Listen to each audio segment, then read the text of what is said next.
We have been seeing about the rewards.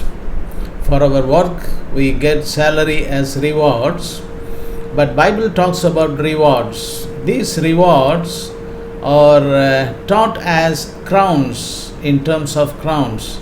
In this world, nobody is going to reward us with the crown. But if you receive Jesus Christ and follow Him and finish your race in Christ, you will be rewarded crowns as your reward. There are fivefold crowns, and we have seen the three of them already. And today we are going to see three more, God willing. And now what we are going to see is part 3 in the fivefold. The part 3 is the crown of rejoicing. The crown of rejoicing. In 1 Thessalonians 2:19-20 it says, "For what is our hope or joy or crown of rejoicing?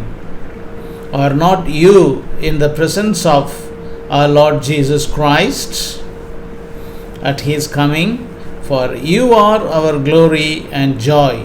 Here Paul is talking about the crown of rejoicing. Okay, the crown of rejoicing. The crown of rejoicing is the soul winner's crown. All those who win souls for Christ or into the kingdom of Lord Jesus Christ, or the kingdom of God's Son, Jesus the Christ. So soul winning is the one and the only thing we can call as ministry, because winning soul is otherwise witnessing Christ across the globe, from Jerusalem to the uttermost part of the earth. See, from your family to your neighbor and to the cross-cultural society and to the uttermost part of the earth. Simply witness Christ as what He is the Savior of the world. Okay. The greatest work you are privileged to do for the Lord is to bring others to the knowledge of Christ as personal Savior, the foremost important in the ministry. The degree of your joy in heaven will be determined by the souls you have heard a part in bringing to Christ. So bringing souls to the kingdom of God would be counted as joy, and it is the crowns. Paul tells the Thessalonian believers that they are his hope, joy, or crown of rejoicing now and when Jesus comes. How it is going to be, because these are all eternal blessing that has been reserved for us in heavenly places, the fivefold crowns. Number 1, it is wise to win souls to Christ. That's what Proverbs says, 11:30. The fruit of the righteous is a tree of life, and whoever captures or wins souls is wise. So, you want to be wise, you tell others Christ and win them to Christ into the kingdom of God. Not only now you will have the joy of witnessing Christ, but you will have the crown of rejoicing. Second, it is the work against sin to win souls to Christ. That's what James says in 5:20. Let him know that whoever brings back a sinner from his wandering will save his soul from death and will cover a multitude of sin. You know the meaning of covering multitude of sin? Let me explain you that when you win a soul from committing sin, he is living in sin, but when you save a soul, first you cover that person's sin, and you are covering the sins that he may committed after receiving Jesus Christ into his life. Not only that, now he is going to do the ministry, witness Christ to others, and he is going to win the soul, and also that soul will stop sinning. That soul also would stop sinning. Likewise, it is a chain. Continuously people will forsake sin and it will receive John.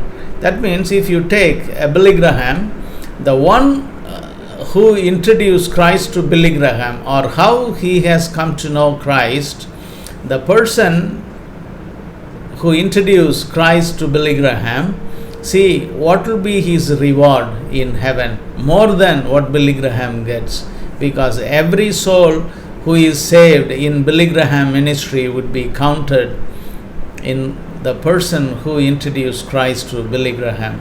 That is how the reward will be, and the credit points are added in heaven exactly the same way. Here we see, if you introduce our product to others, you will get credit points, you will have cash back, and so on. Why? This is just nothing, but if we do the heavenly task in that fashion, our credit points and our crowns are increased in heavenly places.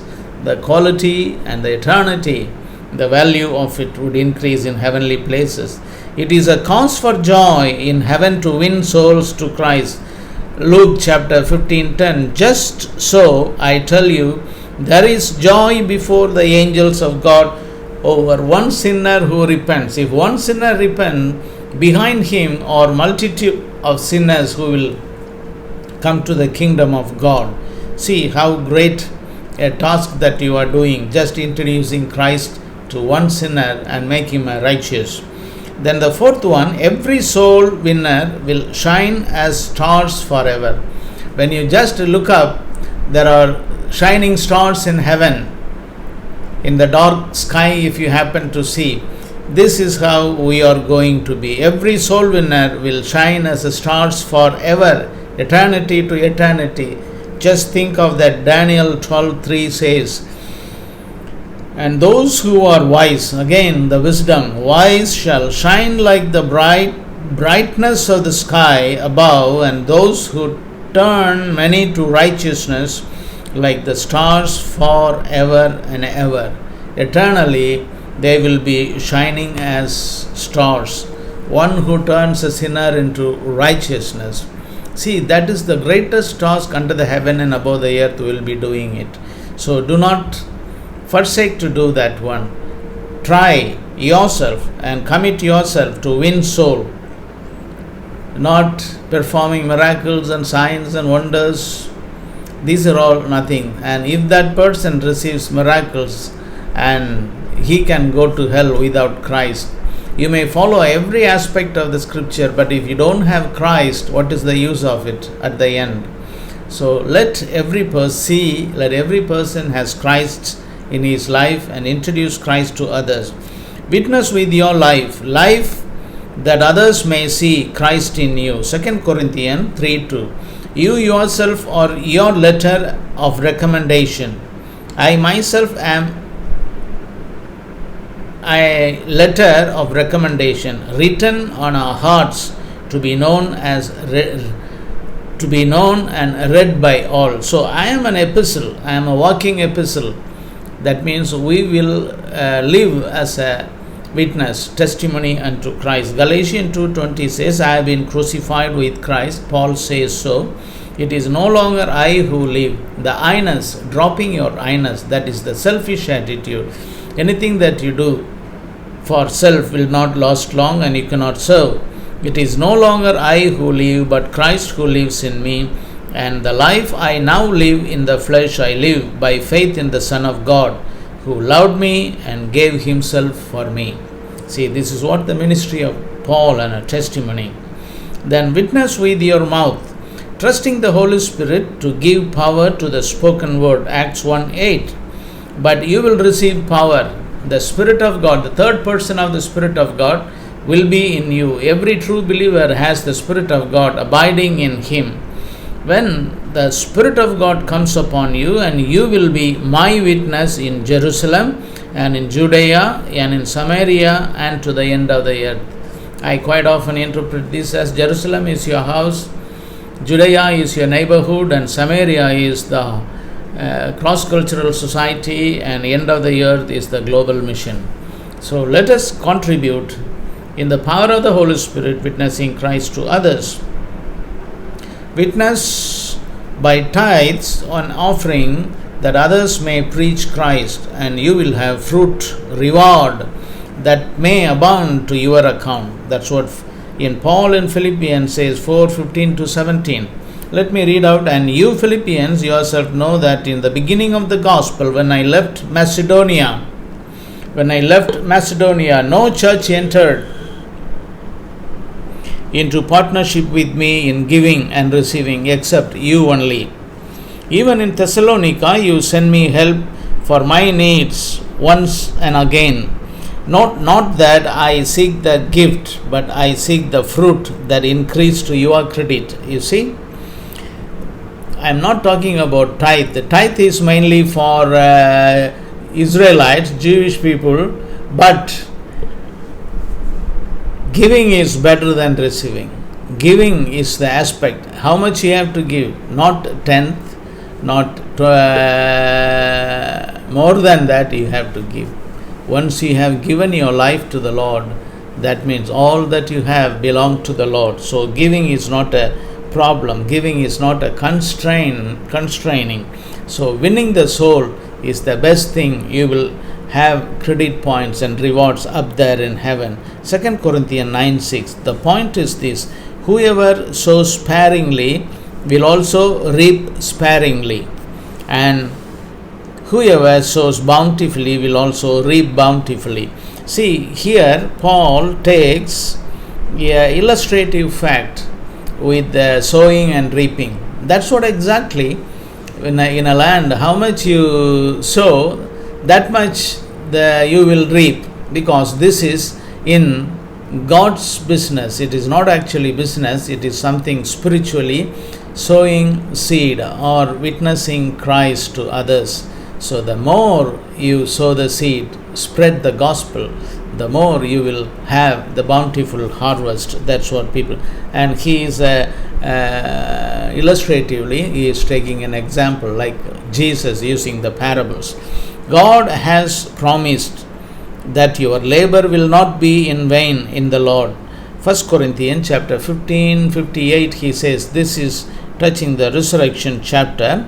Therefore, my beloved brothers, be steadfast, immovable, always abounding in the work of the Lord, knowing that in the Lord your labor is not in vain. So you don't have to doubt. Possibly the tempter and the one who deceives, the Satan will bring a doubt. All your work is vain, and he may bring some suffering. Don't worry. Do not retract or do not go back. Look back. Look unto the Lord. He will reward you, and it is certainly coming in the heavenly realm. The soul winner will not rejoice alone. All of heaven will rejoice with him when he receives the crown of rejoicing. John 4:36. Already the one who reaps is receiving wages and gathering fruit for eternal life, so that sower and reaper may rejoice together. If you sow today, maybe someone will reap tomorrow, and they also will rejoice. So together you will be partners in the kingdom of God. So no one is going to reward you with the crown in this life, the 80 years life down on earth. So please be careful. Spend your life, rest of your life, all those who have saved, spend your life in winning souls. So you have a great reward as in terms of crowns. Okay, so this is, we have seen about crown of rejoicing and two more crowns, because there is fivefold crowns that we have seen in the scripture. Let it be yours. So if you are saved, save others into the kingdom of God, testifying Christ to them. So because he is the only hope of this world, Jesus the Christ. So let peace abound in your life. Shalom. Let his peace fill your heart, and stay with peace in a peaceless world. In the name of Jesus Christ. Amen and amen.